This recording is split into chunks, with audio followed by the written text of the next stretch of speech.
Guys നമുക്ക് വീട്ടിലെങ്ങനെ chicken കറി ഉണ്ടാക്കാമെന്ന് നോക്കാം. അതിന് മുന്നായിട്ട് ഈ ചാനൽ ആദ്യമായിട്ട് കാണുകയാണെങ്കിൽ സബ്സ്ക്രൈബ് ചെയ്യുക, ഷെയർ ചെയ്യുക, ലൈക്ക് ചെയ്യുക, ബെല്ലൈക്കൺ അമർത്തുക. അതിനുവേണ്ടി 5 തക്കാളി, 6 സവാളയും കുറച്ച് ഇഞ്ചിയും വെളുത്തുള്ളി എടുത്ത് മാറ്റി വെച്ച് നമ്മളിവിടെ എടുക്കുന്നത് കഴുകി വെച്ചിരിക്കുന്ന 4 കിലോ ചിക്കനാണ്. ഇനി അടുപ്പത്തേക്ക് ഒരു ചരുവം വെച്ച് അതിലേക്ക് കുറച്ച് എണ്ണ ഒഴിച്ച് കൊടുക്കുക. എണ്ണ ചൂടായതിനു ശേഷം അതിലേക്ക് കുറച്ച് തേങ്ങാക്കൊത്ത് ഇട്ട് കൊടുക്കുക.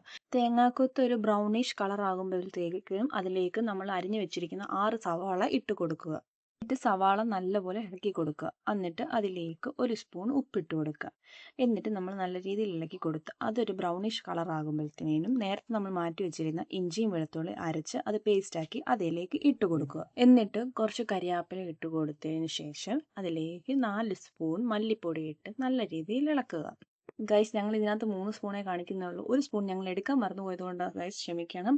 എന്നിട്ട് ഇത് നല്ല രീതിയിൽ ഇളക്കി കൊടുത്ത് അതിലേക്ക് കുറച്ച് വെള്ളം ഒഴിച്ച് പിന്നെ നമ്മൾ നല്ല രീതിയിൽ ഇളക്കുക.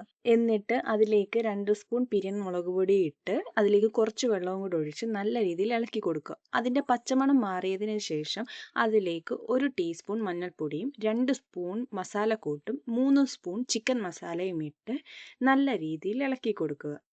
അയ്യോ ഗൈസ്, ഇളക്കുന്നതിന് മുന്നേ കുറച്ച് കായപ്പൊടി ഇട്ട് കൊടുക്കാൻ മറക്കല്ലേ കേട്ടോ. കായപ്പൊടി ഇട്ടതിന് ശേഷം മാത്രം നമ്മൾ ഇത് ഇളക്കി കൊടുത്താൽ മതി. ഇത് നല്ല രീതിയിൽ ഇളക്കുക. ഇത് ഇളക്കി ഇതിൻ്റെ പച്ചമണം മാറിയതിന് ശേഷം നമ്മൾ നേരത്തെ മാറ്റി വെച്ചിരുന്ന 5 തക്കാളി നല്ല രീതിയിൽ അരച്ച് അത് പേസ്റ്റ് പരുവാക്കി ഇതിലേക്ക് ഒഴിച്ചു കൊടുക്കുക. മൊത്തം തക്കാളി ഒഴിച്ചു കൊടുത്തതിന് ശേഷം 2 ടീസ്പൂൺ ഉപ്പ് ഇട്ട് കൊടുക്കുക. ഉപ്പിട്ട് കൊടുത്തതിന് ശേഷം നല്ല രീതിയിൽ ഇത് ഇളക്കി കൊടുക്കണം. മസാലയെല്ലാം നല്ല രീതിയിൽ പിടിച്ചതിന് ശേഷം നേരത്തെ നമ്മൾ കഴുകി മാറ്റി വെച്ചിരുന്ന 4 കിലോ ചിക്കൻ എടുത്ത് ഇതിലേക്ക് ഇട്ട് കൊടുക്കുക.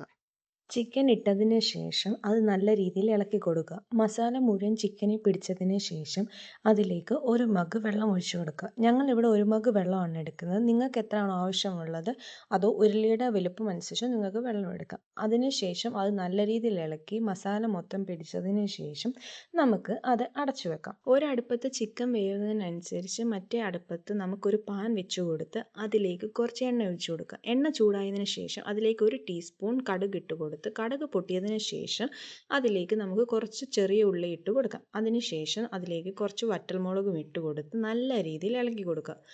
ഉള്ളിയുടെ കളർ ഒരു ബ്രൗണിഷ് ആയതിനു ശേഷം അതിലേക്ക് നമുക്ക് കുറച്ച് കരിയാപ്പില ഇട്ട് കൊടുക്കാം.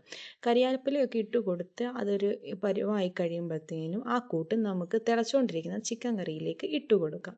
കൂട്ട് മൊത്തം ഇട്ടതിന് ശേഷം നല്ല രീതിയിൽ ഇളക്കി കൊടുക്കുക. ഇളക്കി കൊടുത്ത് നല്ല രീതിയിൽ ഇതെല്ലാം മിക്സ് ആയതിനു ശേഷം നമ്മുടെ ചിക്കൻ കറി ഇതാ റെഡി ആയിട്ടുണ്ട്. നമുക്ക് ഈ ചിക്കൻ കറി ചോറിൻ്റെ കൂടെ ചപ്പാത്തിയുടെ കൂടെ കൂട്ടാവുന്നതാണ്. ഞങ്ങൾ കൂട്ടിയത് ചപ്പാത്തിയുടെ കൂടെയാണ്. പക്ഷേ വീഡിയോ എടുക്കാൻ മറന്നുപോയി, ക്ഷമിക്കുക ഗൈസ്. പിന്നെ ഒരു കാര്യം കൂടെ, ഞങ്ങളുടെ ചാനൽ സബ്സ്ക്രൈബ് ചെയ്യാത്തവർ സബ്സ്ക്രൈബ് ചെയ്യുക, ലൈക്ക് ചെയ്യുക, ബെല്ലൈക്കൺ അമർത്തുക, ഷെയർ ചെയ്യുക. Anyway thank you guys.